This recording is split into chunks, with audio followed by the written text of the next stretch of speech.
Well, howdy there, Internet students. It's Mr. Hermanson again. Today we're going to talk about how we can change the data, especially we're going to focus on the mean today, which remember mean means average. Just a quick review. To find the mean, you add all the data and the sum of the data, and then divide by how many there are, divided by the number. Okay, so go ahead and do 1A, see what you think. I hope that wasn't too hard for you to realize that if they're all the same, then that's the average. And so if we know the average is 80, you could easily find the sum of those 5 by just doing 80 times 5, and you can see that here. 80 added 5 times is the same as 5 times 80, right?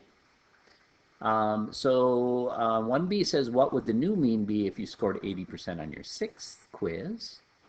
So now we have 6 quizzes that we scored 80. So we would take 6 times 80, which is 480 to get the total, and then we would divide that by 6, and we would end up with 80 again, right?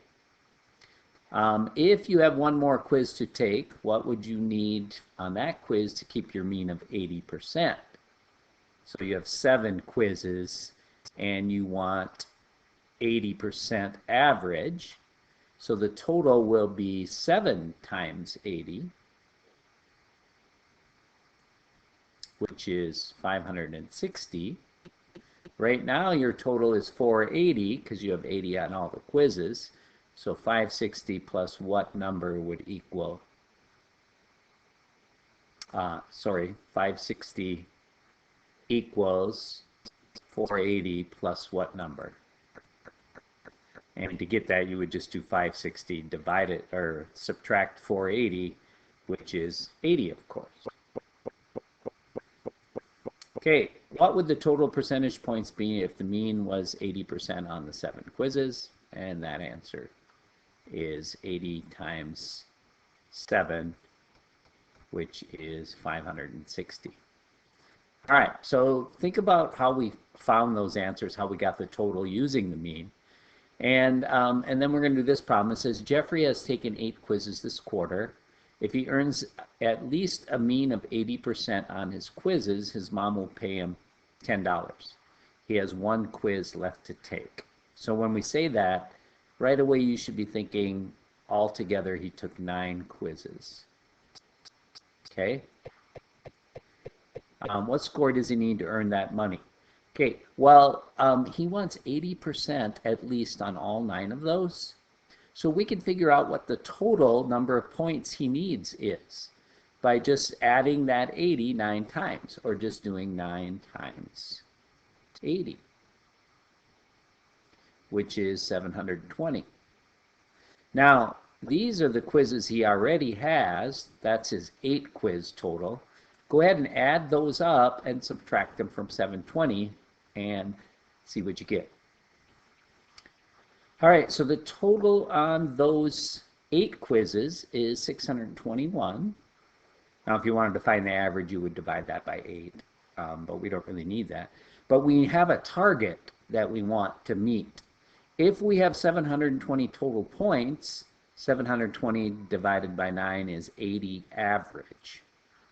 So what we need to do is figure out what number would we add. So 621 plus what equals 720. And to do that, you're going to backtrack. You're going to do 720 minus 621. And that equals 99.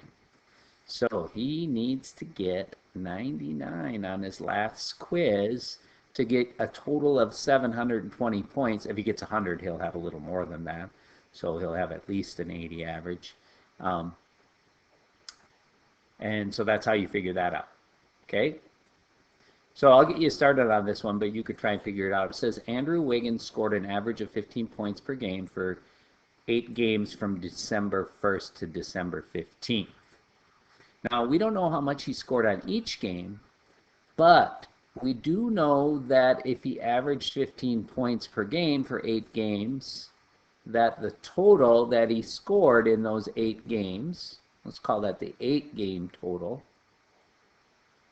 is 15 times 8, which is 120. Okay. Now, on December 23rd, he scored 27 points. What is his mean over those 9 games? All right, I'm going to let you figure that out, but you're going to add one more to the total, 27, and to get the average, you're going to divide by how many games that represents, which is 9. Go ahead and do that. So because he scored way above his average for December on that day, he raised his average. It was 15 for 8 games, and now it's 16.3. It's actually 16.3 repeating, but I'm going to round that to the nearest 10th. All right, let's try another one where we're trying to figure out a missing score.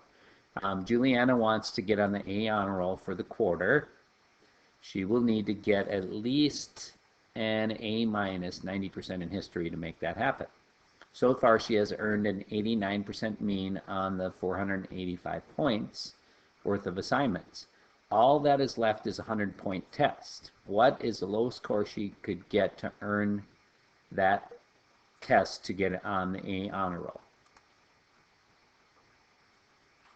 Hey students, I'm going to change one number here just because I don't want to have to deal with decimals here. So we're going to change this number to 445 points.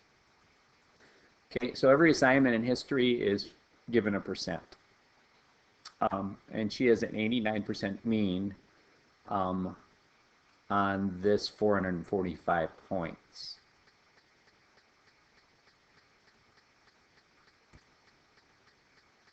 All right, so 89% mean. That means that whatever number of assignments there were times 89 equals 445. All right, so we're going to do 445 divided by 89 to find out how many assignments there were in history. And I believe that equals 5. So on 5 assignments, she's averaging 89%. She's going to have one more assignment, a 100-point test. So that means she's going to have 6 assignments in all. And she wants to make the A honor roll, which means she needs 90% to do that. I'm going to let you finish it up here. Find the total number of points she would need on these 6 assignments to get a 90% average. And then use the total 445 to figure out how much she would need to score on that. All right, so 90 times 6 assignments would be 540 points. She already has 445 points on the 5 assignments, so the difference of those is 95. She would need 95 points on the last assignment. All right. Okay, number 5, it says the Twins right-handed pitcher Phil Hughes last offseason, in his 8 years in Major League Baseball, he has been inconsistent in his win totals. How many wins would he need in 2015? So let's put that here. To make his overall win average be 10 games. Okay, so when you have a problem like this, the first thing you want to do is figure out what the total you want to beat using that average. Okay, so remember the total is equal to the average times however many games there are. So 10 times, and the number of years. So 1, 2, 3, 4, 5, 6, 7, 8, 9. 9 years, so 10 times 9 is 90. He needs 90 wins. Okay? Now add up how many wins he has and see how many more he'll need to get that total of 90. How'd you do on that one? So the total of the first 8 years was 72 wins. Subtract that from 90, and that means he needs 18 more wins in 2015. Bruce really wanted to pass math. In order to pass, he needs to get at least a mean of 60% on his tests and quizzes. So far this quarter, he has these scores on tests and quizzes. Okay.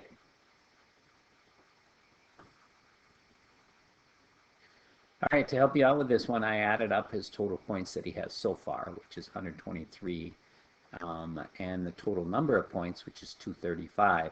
If you want to get his average right now, you can go ahead and compute that. You don't have to, though. I'll just give you some hints on how to solve it, and you can give it a shot. You need to know the total points for the whole quarter. So you're going to add this number here to the total, 44. And then you're going to add one score to his 123 points. You have to figure out what score you would need to add so he ends up with 60%. Okay. And I'll just I'll use a variable to represent that missing score, or a question mark. So 123 plus what final score divided by the total number of points, which is going to be 279. We want that to be 60%. Okay. Now, just so I don't have to deal with the out of 100 business in percents, I'm going to change that to a decimal. 60% is 0.6. Now, what you're going to want to do is backtrack here. Okay. This is dividing by 279, so you're going to want to multiply, and that makes sense because you want to know what 60% of the total points are. So 60% of 279, and once you have that total, then you can figure out how much you would have to add to 123 to get that. Go ahead and give it a shot. All right, here's what I got for that. So 60% of 279 is 167.4 total he needs to get 60%. If you subtract how many points he already has, 123, that means he needs 44.4 more points to get there. I'm going to say he's in trouble. The test is a 44-point test. So if he gets all the points, he's going to have 167 out of a total of 279. And if you do the math on that one, so it depends on whether the teacher rounds or the teacher truncates. 167, I think, equals 0.598. If the teacher rounds, then he's going to make it. If the teacher truncates and just says, no, that's 59%, then he's in trouble. All right. I think that's all I got for you today. You can go ahead and try some of these problems. Message me if you're having some issues. Other than that, we'll talk to you soon.